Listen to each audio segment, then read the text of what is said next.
gosh. God bless you if you've ever had a colonoscopy. That's all we're going to say today. We just had a very colorful conversation during the commercial break with Chris and Dia.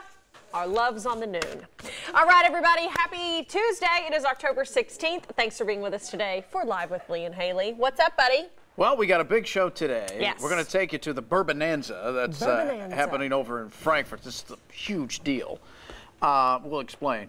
And then we've got a couple of linguistic professors that are coming in to diagnose our accents. Yes. They're doing a study. It's very fascinating. I had a brief conversation with them in the green room. And they said, we can't listen to this accent anymore. Get out of here. They actually told me we got a little difficulty trying to figure you out. And I explained to them why.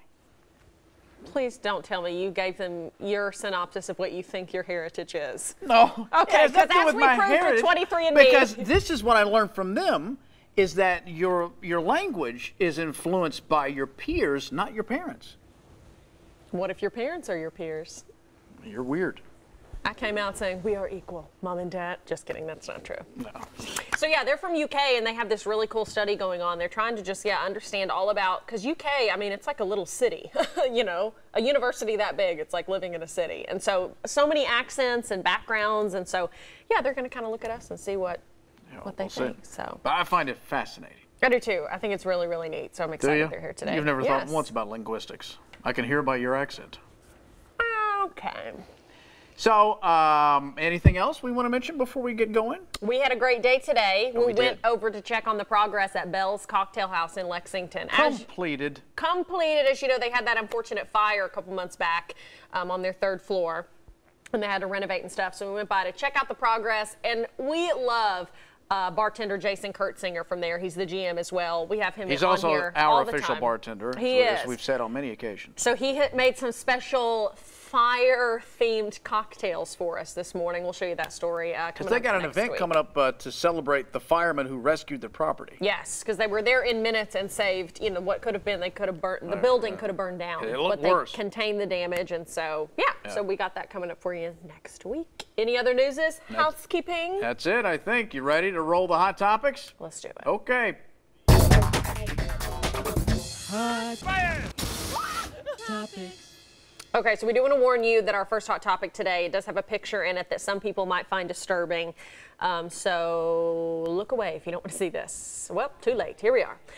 A roasted pig was discovered last week at Atlanta's airport. A beagle from the U.S. Customs and Border Protection's Canine Unit found the nearly 2-pound pig. The luggage belonged to a traveler from Ecuador. He was afraid he'd get hungry on the plane.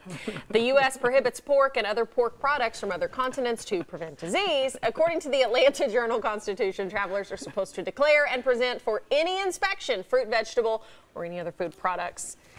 Do you think maybe he forgot he had this pig? That is the best find that beagle has ever come across. You can see it on his face. Oh, yeah. Look what Yeah, I've got. again if we can. Look at the dog. Look at it. Oh, I am so happy. I found barbecue. My training has paid off. Everything I've worked for has come to fruition right here. Yes, but wow. I can't wait to eat that. That's a conversation I would love to have with a customs agent like that. The stuff they find and the things that people try to bring on. Yeah, and the ways they try to hide it. God bless you guys at the TSA. Bless you. Police in California are investigating a sickening report. Rumors allege a couple of students used cremated remains to bake cookies, then pass them out to classmates at Da Vinci High School. According to police, they were sugar cookies mixed with the ashes of one of the students' grandparents. At least 9 students ate them, not aware of the potential ashes. Claim is based on what students have said. Cookie has not been tested, though, so we don't know if this is factual or not. But what's wrong with people? Who thinks this is funny? That is so disgusting and disrespectful. That was a human. And then to think you're tricking people into eating it, I mean, that is so disgusting. They need to test the cookies and see if they're actually ashes. If it's, for all we know, it's just these kids blowing smoke and saying, look at what we did. Yeah. It was probably some dust. I feel like Granny's always with me. Oh gosh. You don't want that. You don't want it in this way, at least. No.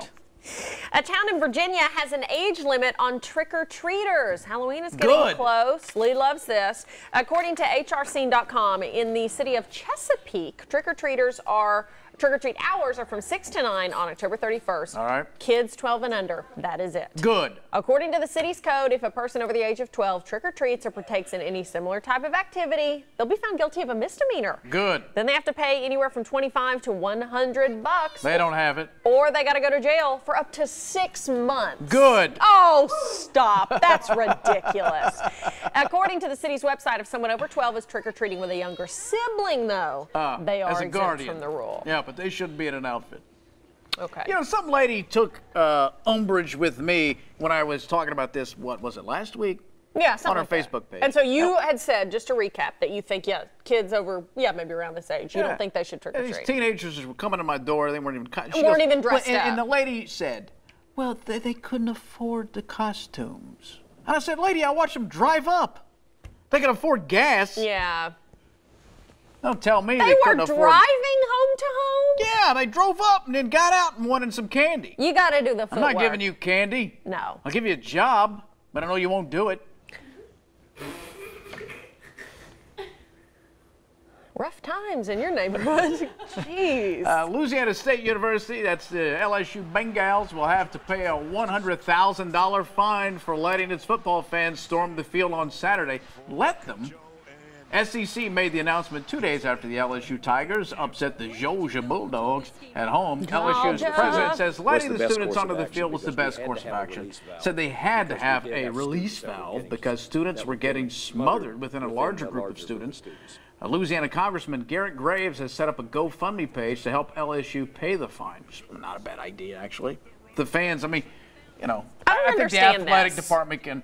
Well, what don't you understand? I guess I don't get what the big deal is. Why does the SEC care? Well, one, it's a money grab. But two, it is for the protection of the fans and the players. Coaches. It's not such a big deal with football, but with basketball, it gets dangerous.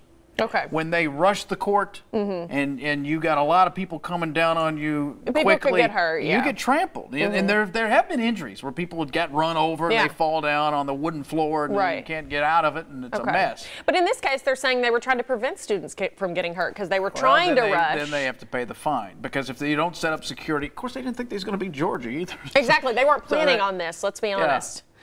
It's a safety thing. Yeah. But I mean, $100,000. Again, here, I can fix this problem. What? I've said this before, and some people think it's ridiculous, but it's true. Okay. All right. You want to fix people storming the field or the court, all you have to do is before the game, you say, if you run onto the field or the court, the game is forfeited to the other team. Oh. Why would they rush? That's a great idea. Because they don't want their team that just want it. It is a good idea. And because, well, you're punishing the players. Well, the whole university and the students are part of this. You're part of this. If you run on, because you can get a technical foul for throwing objects onto the court. So if you rush the court, your team loses the game. I think there should be a threshold of people, though. I agree with you, but let's say one guy runs out there. That's not what I'm talking about. Okay. Yeah, you're right. I don't want it to be that one guy that was in the bathroom when they made the announcement that then runs out there and is like, I didn't know. It's a visiting student who's trying to get the win. Yeah, no, would have to be a large group. A large group. Who are clearly, the fans. Nobody's going to rush. They'll just go home. That's actually a good idea. Yeah. For once, I agree with you. Thank you. The governor of Mississippi wants someone to be fired over a controversial marching band performance. What? Have you heard about this? No. Yeah. A high school band from Jackson, Mississippi performed a skit depicting police officers being held at gunpoint. What? The performance comes on the heels of 2 police officers being killed in the city. The band has been suspended for the remainder of the year over this. Jackson Public Schools are appealing the decisions made by the Mississippi High School Athletic Association. They have issued an apology. The band director is now on administrative leave.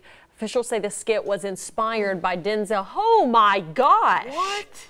Was inspired by Denzel Washington's movie John Q, where he plays a father fighting to save his dying son.